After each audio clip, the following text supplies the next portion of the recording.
Well, first of all, welcome to the Y'all 106.7 studio. It's good great to have be you here, man. Yeah. It's good to be here. I actually listened to you guys, and I think I mentioned to you earlier, my son River, who's also an aspiring artist, he's 20, and it's been probably 3 or 4 months ago. He said, "Hey, Dad, have you listened to Y'all 106.7?" And I said, "Man, I haven't listened to radio in Nashville in quite a while. Sometimes I just do satellite. I don't know. And I'm traveling a lot. I've got my playlist I listen to." And he goes, "Dad, you really need, trust me, you need to listen."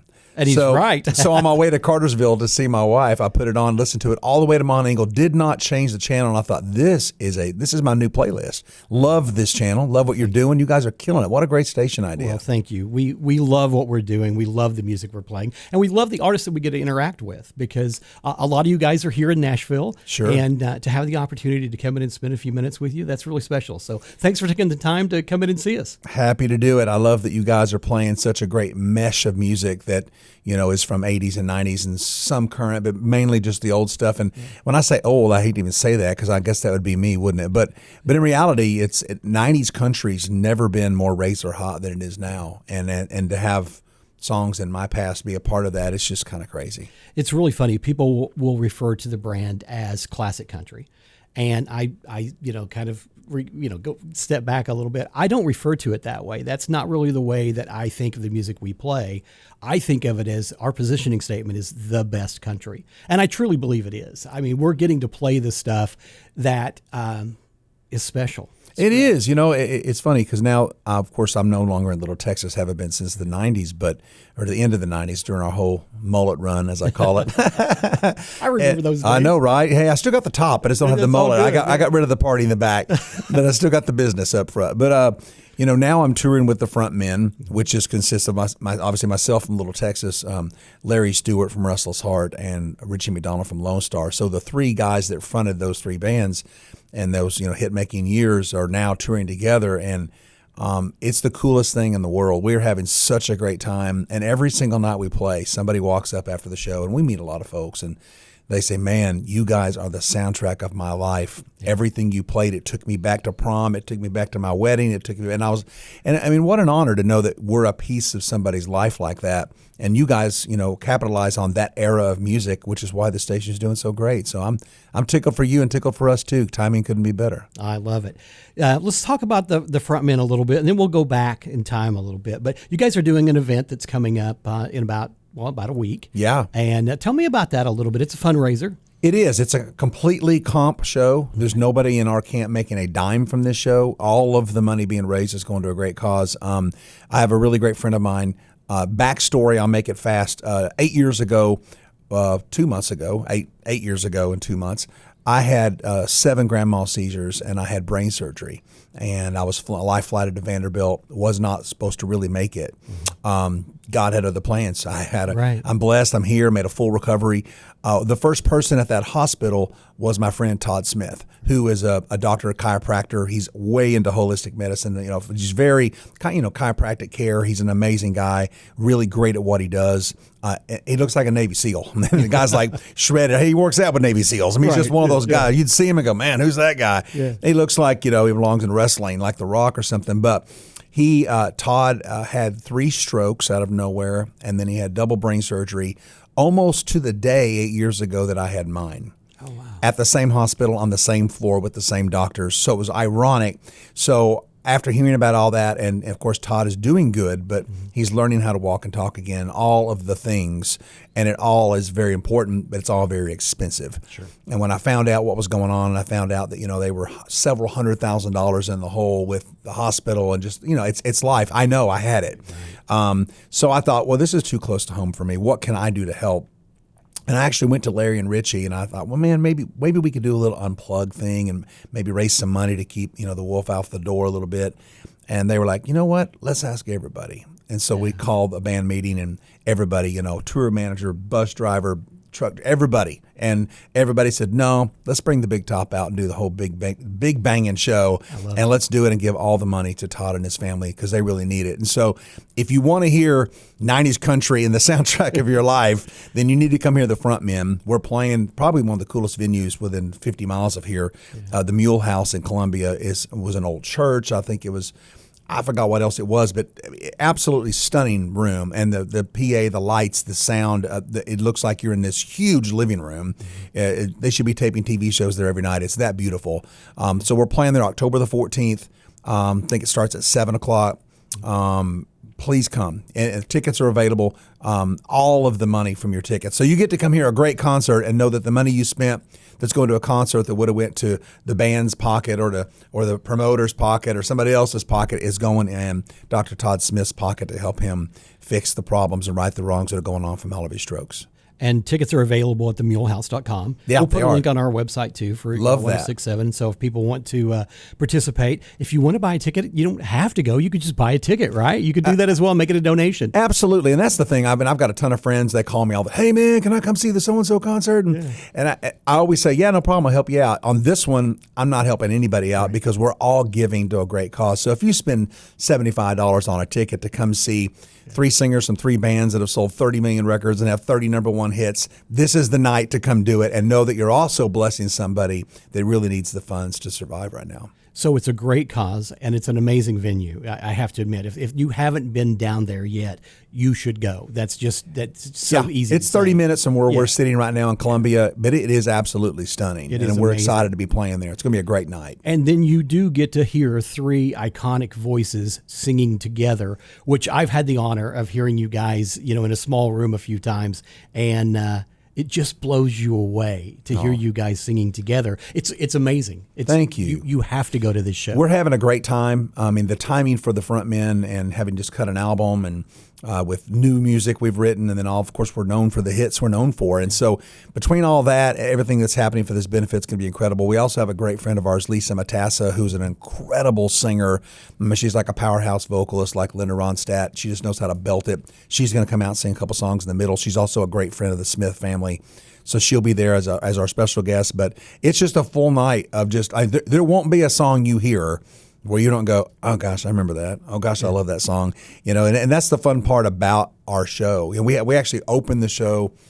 I won't tell you the song we open with, but we open basically after the first song. We do like a 10-song, number 1 hits medley, where you just kind of watch people connect the dots and go, oh gosh, I forgot they sang all those. And so, and it's a blast, So it's going to be an incredible night. And for those that don't know, you're talking about, with Richie McDonald, Amazed, Song of the Decade. I'm already there, front porch looking in. What about now?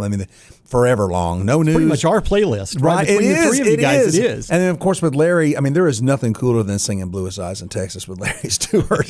I still pinch myself. We kid about it on stage, me and Richie do, because it's like when Lone Star and Little Texas were playing the clubs and we were playing cover songs, we were playing a lot of Russell's Heart. Yeah. So to be in a band with him now, we still find ourselves kind of looking over going, dang, that's Larry Stewart right there. Yeah. So it is. Of course, we make a joke about it. At that moment, there was nobody bigger than Russell's Heart. Oh, no. They paved the way. You had Alabama, right? But then as far as that really polished, almost crossover country band that was just they were a crossover band. They had tons of hits on AC radio, but Russell's Heart is one of the best vocal groups of all time. Yeah. So, and I can tell you, we practice all the time. We sing all the time. We get in a circle and we just sing harmonies, and we're always working on our craft. And I don't think we've ever sounded better. Larry Stewart sings his fanny off, and Richie's just belting it. Richie could stand 2 feet off the microphone and just belt it. He's just that guy, So it's just a really powerful thing to have 3 lead singers singing all those harmonies of all those hits. So it's a great night. It's going to be a lot of fun. We're really excited, and I encourage people, if you're in the giving spirit and you want to come see a great show and know that the money you spent for a ticket went to a great cause to help somebody in need, I firmly believe that, you get back when you do things like that. I love it. I hope everybody listening goes and buys a ticket right now. No, it's going to be an amazing show. Let's go back a little bit. So you were born in Oklahoma, but you spent a lot of time in Texas. Yep. So OU, Texas. Do you follow college football? Are you torn between the two? I'm torn. I have to go OU because I'm an OU. I'm an Okie. Yeah. Most times. Now if OU's out of it, then I'll be a Texas guy. Because then I can be. But no, I love both places. Yeah, I was born at Tinker Air Force Base in Oklahoma City. And my dad was stationed there from Detroit, Michigan. He got there, and he'd been in a band in Detroit. And actually, Barry Gordy saw my dad and heard my dad, excuse me. And then my dad went in to meet with him, and he saw my dad, and he went, "You're white." And my dad was like, "Yeah." And he's like, "I didn't know that. Tell me I can't work with you." So my dad joined the Air Force, when he was at Tinker Air Force Base, he saw an ad in the paper that said band looking for singer. He auditioned for the band. It was all of my mother's brothers. Oh, wow. So he joined the band. A year later, he married my mom. A year later, I was born. So my whole upbringing was my grandmother's house was the practice pad. That was the garage my dad's band practiced in. And so I was raised with a mom that sang country and a dad that sang kind of, blue-eyed soul, white boy rock and roll kind of stuff. And so, yeah, that was my upbringing. Your blood. It's in your blood. It is in my blood. And now what's crazy is like with my son River, I've heard him singing in the shower for years and always thought, God, he's got a good voice. Never pressured him or said much about it. Just kind of let him find his way, And out of nowhere, about 7 or 8 months ago, he goes, Dad, sit down. I was like, okay. We're going to have a talk. And we did. And we had a talk. And he goes, I don't want to bust your bubble or I don't want to ride your coattails, but I'm thinking about being an artist. I've got some songs I've written. I want you to hear them. I'm like, you've been writing? Right. So then I started hearing what he was doing, and I was like, holy smokes. And then came the, hey, Dad, I really am more of a, Zach Top, Jake Worthington, new country, 90s country guy. It's all I want to do. Will you write with me? Because you are a 90s country artist. And I was like, heck yeah, let's do it. That's a nice resource to have at the house, So right? we started writing songs, and so now he's in line for the next thing. So it's kind of a interesting thing, but I'm proud of him. But yeah, there's a lot of music in my family for sure. So you go Oklahoma, Texas, and then Little Texas happens. Well, Little Texas doesn't really happen yet. You come to Nashville first, right? Yeah, I came to Nashville, worked at Opryland for 2 years, and I realized Opryland ended every October. Well, until next March, you didn't have a job. Right. So I put a band together and got a van and a trailer, and we ended up practicing. We played all over the place in lounges everywhere, but then we ended up practicing at a place in, it's off of Paytonsville Road now, off of 840, and it's called Little Texas. And that area during Prohibition was the mainstay of moonshine. I mean, like big time. And they would say that they wore gun belts to protect their stills, and they would say, the law comes out, but the law don't leave. And there was all these stories about it. And so we rehearsed in this double wide trailer off of Little Texas Lane was the name of the road. There wasn't a street sign then. Now there's a street sign, but somebody steals it every year. I would imagine, yeah. I can't confirm. Is it in your garage? I can't confirm nor deny. I might have one in my house, but I did. It wasn't. It was given to me as a gift. Okay. I didn't ask where it came from. Yeah. But so yeah, that's where we got the name, and that's where it started. And then of course, 5 more years of playing clubs and playing Restless Heart covers. And then Warner Brothers signed us in early 91, put out our first single, Some Guys Have All the Love, which you guys play here. Mm-hmm. And then, because I saw it on your playlist yesterday. Yeah. And then we, had hits from 91 to 97. So yeah, had a great run. Had a lot of fun with the band. And then after that, you did the solo thing for a while. Did, yeah. Had a solo album on Atlantic, had She Misses Him, was a top 5 record. And then I got a band again with my cousin Donnie and Kurt, Tully, and Rich that actually play bass, drums, and guitar for Jason Aldean. Mm-hmm. We had a band called Rushlow, and we had a hit on Lyric Street. And it seemed like every time I get a record deal, the label would close. I think I was why. I must have been the bad seed in that deal. But I kept having a hit, at least one every label I was on, but it just kept going away. And then finally, I did a big band thing for a while, which was awesome. Had a PBS TV special and kind of just showed another side of me.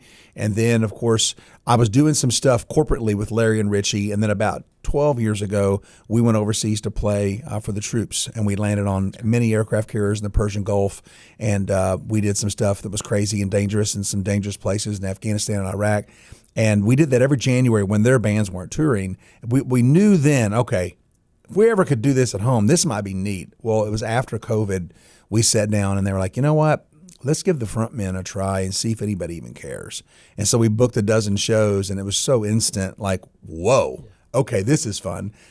Swore I'd never be in a band again, and now here we are. And here you are. But this is different because it's we just really, really love what we're doing. I think we're just really grateful, in the heart department that we get a chance to do this again on that level and make a living playing these hit songs that we're known for. And it never gets old. Every single night when you see a huge crowd out there, and we have great audiences and great fan base and all that, but just to see the energy from them, it's almost like as the show goes on, the more hits you play, the more excited they get. They can't wait to hear what's next.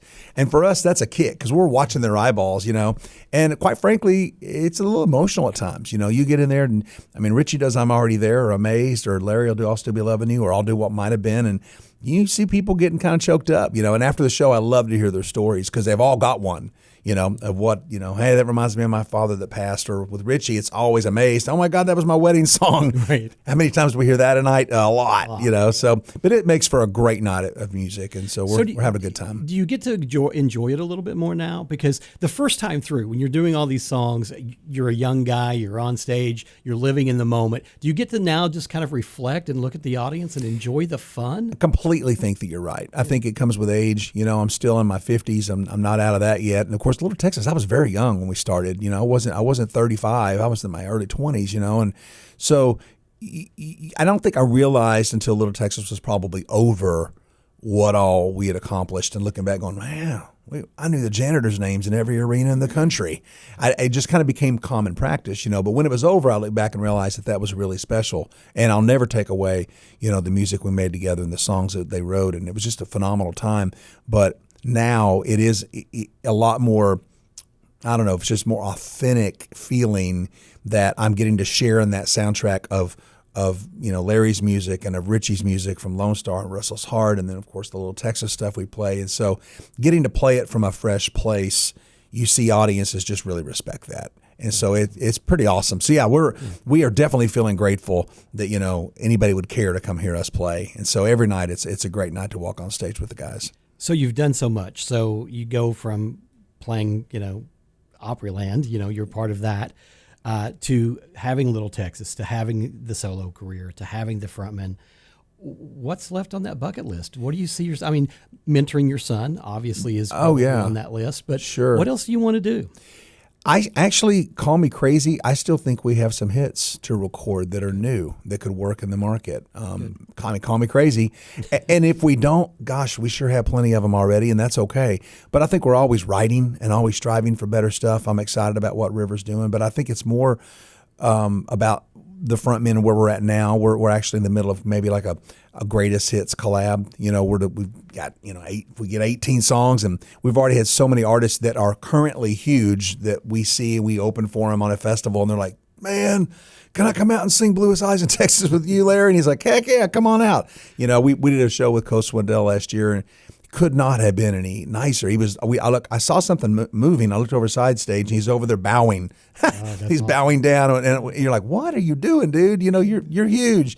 But it's really nice that artists today can still say we're a reason why they do what they do. There's nothing more complimentary than that, So it's funny here. We have a lot of young artists that come in. Some are building a name for themselves. Some are just starting out. And one of the questions we ask them often, like, okay, who were your idols? Who do you grow up listening to?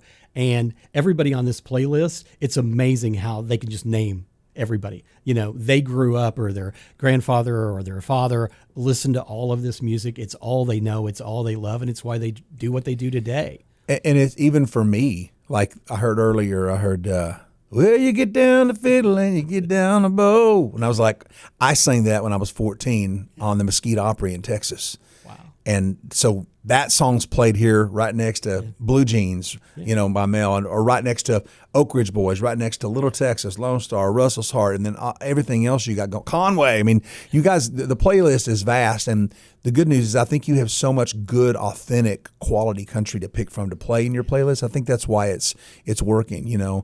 I think when you play the same 20 songs constantly, it can be fresh for a while, but eventually it's like, okay, I need to hear what these current artists listened to while they were growing up. And that's kind of where you have picked up the torch, It's great to hear you say Mel McDaniel, though, because it's just like he's an artist that radio sort of forgot to some extent. And we do a couple songs, and they're great tunes. Yeah. The other day, my son goes, "Hey, Dad, have you heard this song from Earl Thomas Conley?" No, have you heard this song from ETC? And I went, ETC? He goes, yeah, Earl Thomas Conley. And I went, why did you call him ETC? He goes, that's what they call him, Dad. And I was like, and then just this morning, he sent me a guy on Instagram that was singing, That's My Job from Conway. And he goes, dude, is this guy great or what? So I'm just like, you're 20 and you're listening to stuff I was singing in clubs growing up. So I think we're off to a good start with that, That's great. Well, we're excited for the show on the 14th. Yeah, absolutely. So hopefully everybody will go to the mulehouse.com and get their tickets. Tuesday night. I mean, come on, this is not a Friday. We already got a date night, but make it a date night. Come out on Tuesday night and see us, man. It's going to be a magical night of music. They've already sold a ton of tickets. It's going to be packed. It'll be sold out. it is a great. I can't go over the venue. You walk in there and there's couches and there's just, it's not like just this real stiff, stale performing arts center. It's very hip. And they've got all the goodies you love. You know, got drinks and food and all the things. There'll be some auction items and a bunch of stuff, but mainly it's the concert itself. And I got to tell you, there's a, you know, for those of us in the business, there's a Claire Brothers audio system that's hung up in there that is a multi-million-dollar sound system that you don't hear those every day, and that's in there. So it's going to sound like a needle. Just going to be awesome. Perfect. It's going to be a great night. Come see us. Great cause, too. Great cause. And then if people want to keep up with you, what's the best way of social medias? Yeah, you can go to the Frontmen Live on Facebook, frontmenlive.com, Frontmen Live on Instagram, all the things. Or you can go to Tim Rushlow Music and find me as well if you want to. But yeah, love to have them follow the Frontmen and see what we're up to because we got some exciting things coming. Oh, that's awesome. Thanks for coming in. Thank you for having me, brother.